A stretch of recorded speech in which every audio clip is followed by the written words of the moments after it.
কষ্টে উপার্জিত দান সদকাগুলোর কি প্রতিদান দিবেন, কিভাবে দিবেন, কি পরিমাণে দিবেন।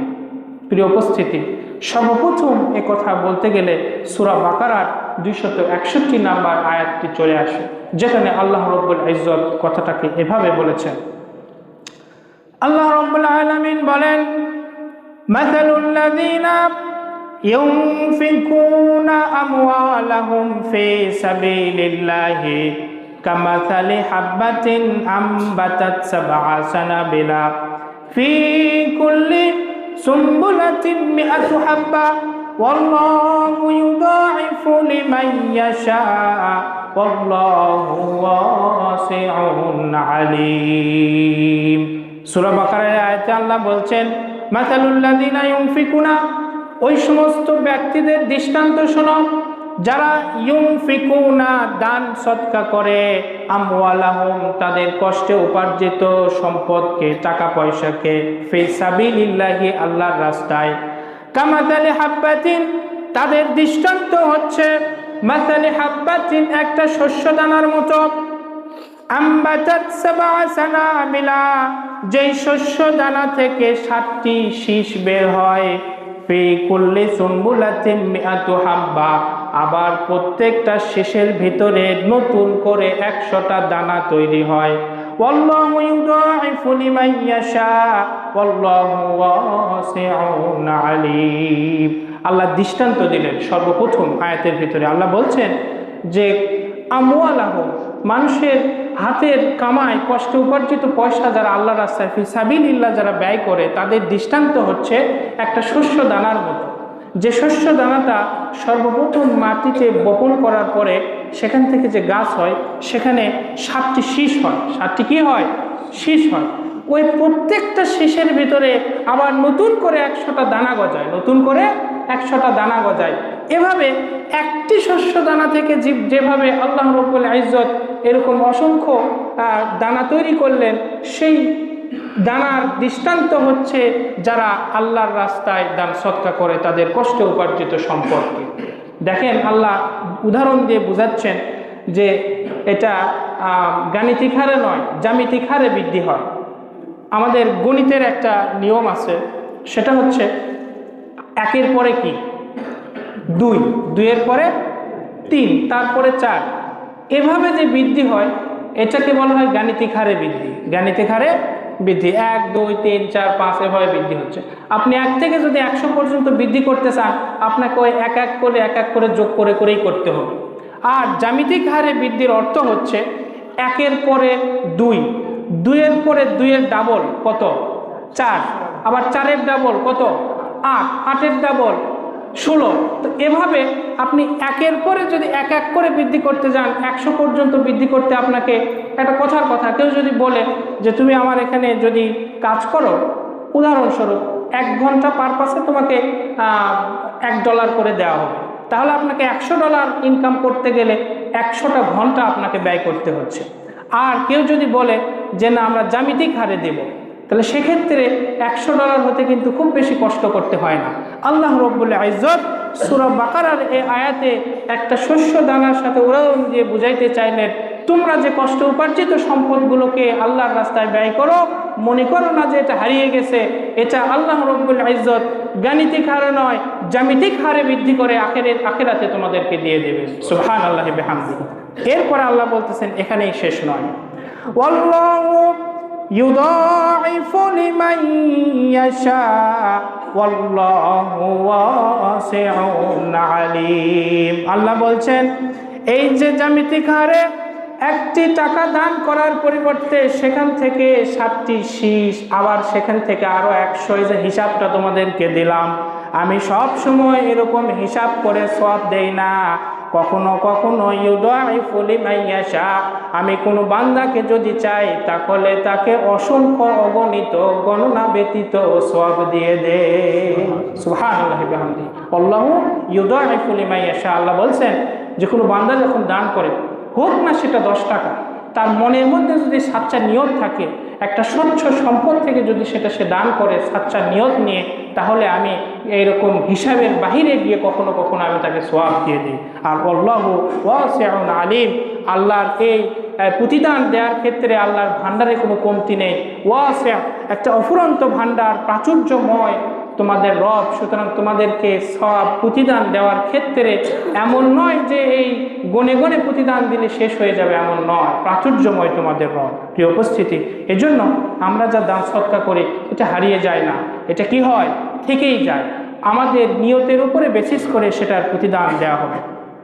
আবার সূরা বাকারারই 245 নম্বর আয়াতে আল্লাহ পাক এই দান সৎকার সম্পর্কে কথাটাকে আরেকভাবে বলছেন। আল্লাহ বলছেন, মান যাল্লাযী ইউকরিদুল্লাহু কারদান হাসানা ফায়ুদাইফাহু লাহু আদআফান কাসীরা ওয়াল্লাহু ইয়াকবিদু ওয়া ইয়াবসুতু ওয়া ইলাইহি তুরজাউন। আল্লাহ রাব্বুল আলামিন বলছেন, মান যাল্লাযী ইউকরিদুল্লাহু কারদান হাসানা, যে এই দান সৎকার মাধ্যমে আল্লাহকে কর্জে হাসানা দিল, ঋণ দিল, ফায়ুদাইফাহু লাহু আদআফান কাসীরা, এই ঋণটাকে কর্জে হাসানাকে আল্লাহ বহুগুণ বৃদ্ধি করেন। ওয়াল্লাহু ইয়াকবিদু, আর আল্লাহ নিজে সংকট তৈরি করে, ওয়া ইয়াবসুতু, আমার নিজেই সচ্ছলতা দেয়, ওয়া ইলাইহি তুরজাউন। এই আয়াতে একটু তাফসীর করলে জিনিসটা সুন্দরভাবে বুঝে আসবে। দেখেন কয়েকটি কথা। সর্বপ্রথম আল্লাহ এখানে বললেন ইউকরিদুল্লাহু কারদান হাসানা, যারা আল্লাহকে ঋণ দেয়। আমরা এই যে টাকা আল্লাহর কাছে দান করি, এটাকে আল্লাহ রাব্বুল ইজ্জত ঋণের সাথে তুলনা করলেন। আল্লাহ তো বলতে পারতেন তোমরা যা দান করো, এই আয়াতে কিন্তু আল্লাহ দান বলে নাই, বলছে তোমরা যা ঋণ দাও। ঋণ দেওয়ার অর্থ হলো আপনি যা দান করেন চাক্ষুষভাবে সেটাকে আর রিটার্ন আসে।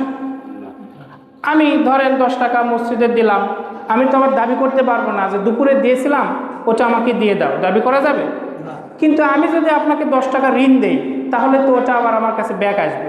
আপনি না দিলে আমি আপনার কাছে চাইতে পারবো, ঠিক কি না? আল্লাহ বলছে যে ইউকরিদুল্লাহু কারদান হাসানা, তোমরা আমার কাছে যেটা দিলা ওইটা একটা ঋণের মতো, আমার কাছে আবার তোমরা সেটা ব্যাক পাবা, ফিরে পাবা, এবং ফিরে পাওয়াটা নিশ্চিত হওয়ার জন্য আল্লাহ এটাকে ঋণ বলে সম্বোধন করলেন। সুবহানাল্লাহি বিহামদিহি। কারণ যেহেতু এটা ঋণ, সেহেতু এটা তোমরা পাবাই পাবা, এবং এটার জন্য তোমরা দাবি করতে পারো। আল্লাহ যেহেতু বলছে অন্য আরেক জায়গায় যে আল্লাহ পাক সরষা দানা পরিমাণ জুলুম কারো উপরে করবে না, তাহলে আমরা যদি 10 টাকা দিই তার মানে ওটা আল্লাহকে ঋণ দিলাম, কথার কথা। তার মানে ওটা আমরা আবার কোনো না কোনোভাবে ব্যাক পাবো, হয়তো দুনিয়ার জীবনে নিয়ামত হিসেবে অথবা আখিরাতে সওয়াব হিসেবে, কিন্তু আমরা ব্যাক পাবোই পাবো। এরপরে আল্লাহ বলছেন যে ওয়াল্লাহু ইয়াকবিদু ওয়া ইয়াবসুতু, এই যে দান করার হাত, সুযোগ, সামর্থ্য, এইটা আল্লাহ মানুষের মন বুঝে নিজেই বান্দাকে দিয়ে থাকেন। আল্লাহ বলছেন যে ইয়াকবিদু, আল্লাহ যাকে চায় তাকে অসচ্ছল অবস্থায় রাখে, সংকট পরিস্থিতি রাখে। ওয়া ইয়াবসুতু, আবার যাকে চায় তাকে সচ্ছলতা দান করে। ওয়াল্লাহু ওয়া ইলাইহি তুরজাউন, আর তারই কাছে তোমরা ফিরে যাবে। তার মানে আমি যে দান করছি, হয়তো মনে করতে পারি যে আজকে আমার পকেটে 200 টাকা আছে, বাজার করতে হবে, সেখান থেকে যদি আমি 5 টাকা বা 10 টাকা মসজিদে দেই, তাহলে হয়তো আমার কিছু সবজি কম পড়ে যেতে পারে। এই যে আপনি এটা মনে করলেন, আল্লাহ বলছেন যে এটা মনে করে সারা জীবন ওর এরকম মনে করাতেই পার হয়ে যায়। আর যে মনে করে যে আমার কাছে তো 200 টাকা আছে, 10 টাকা বড় কোনো অ্যামাউন্ট নেই, দিয়ে দিই, হয়তো এমন হতে পারে যে সবজি কিনতে গিয়ে আমার পকেটে যেটা আছে সেটাতেই যথেষ্ট হয়ে গেল, এরকম মন মানসিকতা যারা রাখে, আল্লাহ বলছেন ইয়াবসুতু, সচ্ছলতা আমি তাকে দেই, কোনো না কোনো একটা ভাবে তার প্রয়োজন আমি পূরণ করে দিই। প্রিয় উপস্থিতি, এইটা হচ্ছে মানসিকতা।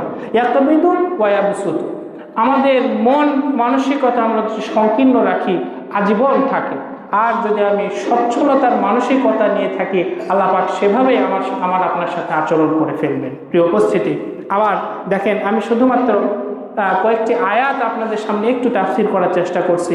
সূরা হাদীদের 18 নম্বর আয়াতে আল্লাহ কথাটাকে আবার এভাবে বলেছেন, ইন্নাল মুসাদ্দিকিনা ওয়াল মুসাদ্দিকাতি ওয়া আকরাদুল্লাহা কারদান হাসানা ইউদাআফু লাহুম ওয়া লাহুম আজরুন কারীম। যখন দান সৎকার কথা আসে, তখন আমরা সাধারণত মনে করি শুধু ছেলেরা দান করবে, এই যে মসজিদে আমরা উপস্থিত হয়েছি শুধু ছেলেরা দান করি, কিন্তু আল্লাহ সূরা হাদীদের 18 নম্বর আয়াতে বলছেন, ইন্নাল মুসাদ্দিকিনা ওয়াল মুসাদ্দিকাত, দানশীল পুরুষ এবং দানশীল নারী যারা আল্লাহর রাস্তায় দান করে, ইউদাআফু লাহুম ওয়া লাহুম আজরুন কারীম, কয়েক গুণ বৃদ্ধি করে তাদের দান করা হবে, সওয়াব দেওয়া হবে এবং একটা সম্মানজনক পুরস্কার দেওয়া হবে। আমাদের সাধারণত মাথায় আসে যে হয়তো আমরাই শুধু ছেলেরাই দান করব। এই আয়াতে আল্লাহ মেয়েদের কথাটা উল্লেখ করলেন। এখানে ছোট্ট একটি কথা বলে আমি শেষ করছি। 3টা আয়াত কেবলমাত্র আজকে আপনাদের সামনে আলোচনা করলাম। কোরআনে যত জায়গায় বিভিন্ন বিষয়ে আলোচনা এসেছে, সব জায়গায় আল্লাহ মুজাক্কারের সিগা এনেছে, পুরুষবাচক শব্দ ব্যবহার করেছে।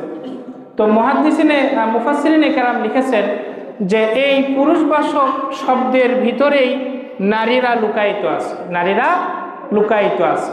কিন্তু কিছু কিছু জায়গা আছে যেখানে আল্লাহ রাব্বুল ইজ্জত সরাসরি ছেলেদের শব্দ ব্যবহারের সাথে সাথে মেয়েদের শব্দটাকে উল্লেখ করেছেন, ওই জায়গার মেয়েদের ওই কাজের গুরুত্ব বোঝানোর জন্য। এজন্য সব জায়গায় দেখেন কত রকমের কথা আছে। তো দানের কথায় আল্লাহ শুধু যদি বলতেন ইন্নাল মুসাদ্দিকিন, যারা দানশীল পুরুষ, তাহলে কিন্তু মেয়েরাও নিয়ম অনুযায়ী কায়দা অনুযায়ী এখানে ঢুকে যেত। কিন্তু আল্লাহ শুধুমাত্র মুসাদ্দিকিন বলেন নাই, বলেছেন পরেই বলেছেন ওয়াল মুসাদ্দিকাত, এবং দানশীল নারীগণ। এখান থেকে বোঝা যায় নারীরাও নিজেদের সম্পদের মালিক হতে পারে। বাবার কাছ থেকে তারা যে অর্ধেক যেটা পায়, ছেলেরা যা পায় তার অর্ধেক, এই সূত্রে যে সম্পদটা পায় এটার সম্পূর্ণ মালিক তারাই। তারা নিজেরা এটা তাসাররুফ করতে পারে নিজেদের মতো করে। এখান থেকে আল্লাহ বুঝাইলেন শুধু ছেলেরা দান করবে এমন নয়, মেয়েদেরও দান করতে হবে, এবং দানশীল পুরুষ এবং দানশীল নারী উভয়ের এই দানকে আল্লাহ পাক ঋণ হিসেবে নেন, এবং এইটার ইউদাআফু কয়েক গুণ বৃদ্ধি করে আজরুন কারীম, সম্মানজনক একটা প্রতিদান আল্লাহ হাসরের মাঠে আমাকে আপনাকে দিবেন। প্রিয় উপস্থিতি, তো আজকে আপনাদের সামনে কেবলমাত্র 3টি আয়াতের ব্যাখ্যা করার চেষ্টা করলাম, এবং পরবর্তীতে আরও ইনশাল্লাহ আমরা আলোচনা রাখার চেষ্টা করব। তো আমরা এভাবে ইনশাল্লাহ দান করার চেষ্টা করব। যখন দান করছি আমার পকেট থেকে 5 টাকা হোক 10 টাকা হোক যখন দিচ্ছি, এই মানসিকতা এবং চিন্তা নিয়ে করব যে আমি এরকম একটা সওয়াব আল্লাহর কাছ থেকে পাবো। এই জন্য ওই রকম চিন্তা এবং মানসিকতা নিয়ে যদি আমি দান করি, তাহলে আপনার আমার এই দান ওই রকমভাবেই বৃদ্ধি করে আমরা কাল কিয়ামতের দিন হাসরের মাঠে পাবো।